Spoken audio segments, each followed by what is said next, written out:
Здравствуйте, в эфире новости спорта, в студии Власий Сергеев. Сборная России завоевала 5 золотых, 5 серебряных и 6 бронзовых медалей в 8-й день Всемирных студенческих игр. Чемпионами соревнований стали сноубордисты Антон Мамаев и Елена Костенко, биатлонистка Екатерина Машкова, горнолыжница Екатерина Ткаченко, а также мужская сборная России по бенди, обыгравшая в финале турнира команду Швеции со счетом 6-1. Российские студенты продолжают лидировать в общекомандном зачете универсиады. В их активе 35 золотых, 35 серебряных и 30 бронзовых медалей. Второе место занимает сборная Южной Кореи с 14 медалями. На третьей строчке команда Японии с 11 наградами.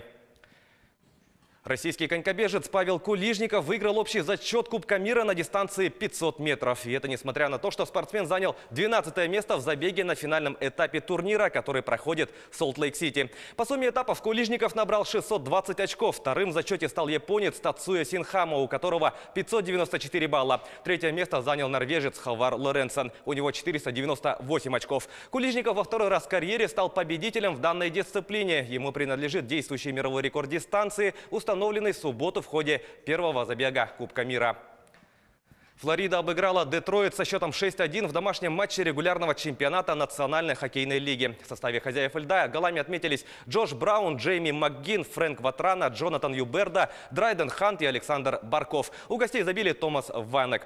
Российский нападающий Флориды Евгений Додонов записал на свой счет результативную передачу. В таблице Восточной конференции Флорида идет на 11-м месте. Детройт располагается на 15-й позиции. В следующей игре 13 марта Детройт встретится с Монреалем. Флорида днем позже сыграет Сан-Хосе.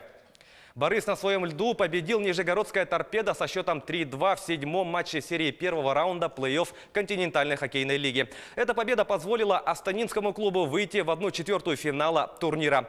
В составе победителей шайбу забросили Даррен Диц, на его счету дубль, и Мэтью Фреттин. У гостей отличились Антон Волченков и Дмитрий Семин. Счет серии до 4 побед стал 4-3 в пользу Бориса. В 1/4 финала Борис встретится с омским «Авангардом». Первый матч пройдет 14 марта в Астане.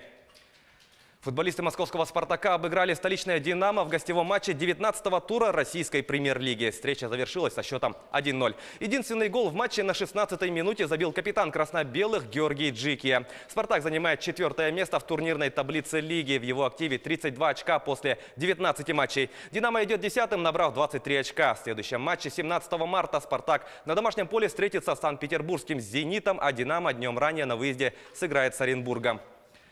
В другом матче тура лидер чемпионата санкт-петербургский «Зенит» дома обыграл Уфу со счетом 2-1. В составе победителей голами отметили Сердар Азмун и Эмилиано Ригони. У гостей забил Кетелин Карп. Петербуржцы продолжают возглавлять турнирную таблицу РПЛ, набрав 40 очков после 19 матчей. Уфа занимает предпоследнее 15-е место, имея в активе 16 очков. Как уже было сказано ранее, в следующем матче «Зенит» на выезде сыграет со «Спартаком». Уфа же на домашнем поле встретится с грозненским «Ахматом». В Якутске завершился 7-й международный турнир по вольной борьбе среди юниоров, посвященный 70-летию олимпийского чемпиона Романа Дмитриева. Накануне прошли финальные встречи в 5 весовых категориях. За золотую медаль турнира боролись 2 якутянина. В весовой категории до 70 килограммов Петр Кириллин завоевал серебряную медаль, уступив спортсмену из Красноярска Рамазану Якубову. Хозяином бронзовой награды в этом же весе стал Никита Сафронов из Якутии. Еще одну серебряную медаль в копилку сборной республики принес воспитанник Чурапчинской школы борьбы Константин Капрынов в весовой категории до 61 килограмма. В финале он уступил борцу из Дагестана Ибрагиму Абдурахманову со счетом 7-5. В общем итоге у сборной Якутии 9 медалей, 1 золотая, 3 серебряные и 5 бронзовых наград. Про турнир могу сказать, что отличный турнир, очень хорошо организовано.